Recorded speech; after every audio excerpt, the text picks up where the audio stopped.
मैं साबिर अली।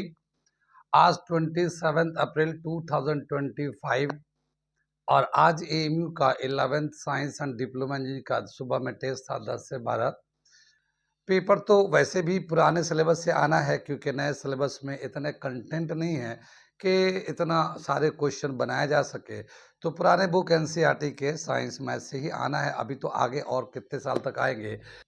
एक दूसरी बात, जो पेपर आया है उस पेपर को जब हम लोगों ने देखा है तो उसका अंदाज़ा लगा है कि कुछ सवाल ऐसे सवाल इसमें डाल दिए गए हैं जो बच्चों को तो टफ है ही है। बच्चों का तो लेवल ही अलग है तो उनको तो टफ लगेगा ही, लेकिन ये टीचरों के लिए भी, हर टीचर के लिए आसान नहीं है। तो इसमें क्वेश्चन पेपर आया है और जो एनसीईआरटी के मैथ, फिजिक्स, केमिस्ट्री, बायोलॉजी का सिलेबस है उनको अगर कंपेयर करेंगे तो उसके कंपेयर में कुछ सेक्शन में काफ़ी टफ सवाल आ गए। जैसे फिजिक्स में 2-3 सवाल ऐसे हैं जो इस बच्चों के लेवल के हिसाब से नहीं है, जो इनका कोर्स है उसके हिसाब से। केमिस्ट्री में 6 से 7 सवाल ऐसे हैं जो उनके सिलेबस के हिसाब से नहीं है, वो है ही नहीं, उनके लेवल के है ही नहीं। इसी तरह से मैथ में लगभग 14-15 क्वेश्चन ऐसे हैं, 13 से 14 क्वेश्चन ऐसे हैं जो उनके सिलेबस से बाहर है। और वो सवाल जो दिया हुआ है मैथ के 14-15 क्वेश्चन, अगर टीचर भी कहे कि मैंने ये क्लास में कराया है तो झूठ बोल रहा है वो। अगर वो कहे, कोई कोई टीचर आपको कहता है कि ये हमने क्लासरूम में कराया, मैंने कराया है, तो मैं क्या बताऊं, मैंने तो नहीं कराया।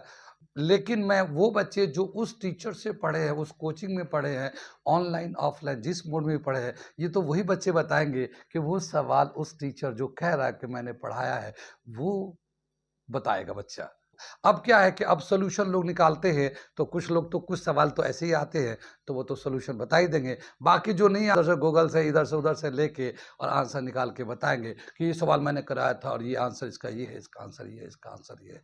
तो ये एक नया ट्रेंड चल पड़ा है। ख़ैर, ये एक अलग इश्यू है, ये एक अलग बात है। मैं एक बात बता रहा था कि पेपर टफ था। जो पेपर जो नॉर्मल था, क्या था, बायोलॉजी का क्वेश्चन ओके था। बायोलॉजी का क्वेश्चन ओके था, उसमें ज़्यादा प्राउड नहीं था। और इंडो इस्लामिक कल्चर ठीक, इंग्लिश ठीक था। जीके भी जैसे आता है, जीके के बारे में हम लोग कहते हैं कि जीके का कोई लिमिट नहीं है, तो इसलिए हम लोग उस पे कुछ नहीं कह सकते। तो ये ओवरऑल हमारा अपना एक एनालिसिस है। और एक कट ऑफ के हिसाब से अगर कहें तो 45-50 मार्क्स जिस बच्चे के आ जाएंगे उसके साइंस में हो जाएंगे। 45 से 50 मार्क्स, 50 मार्क्स भी जिन बच्चों को आ जाएंगे इस पेपर में, उनके साइंस में नाम आ जाएंगे। और 45, 40-45 के आसपास किसी को आता तो डिप्लोमा में नाम आ जाएगा। ये मेरा अपना एनालिसिस है। मैं ओके, थैंक यू।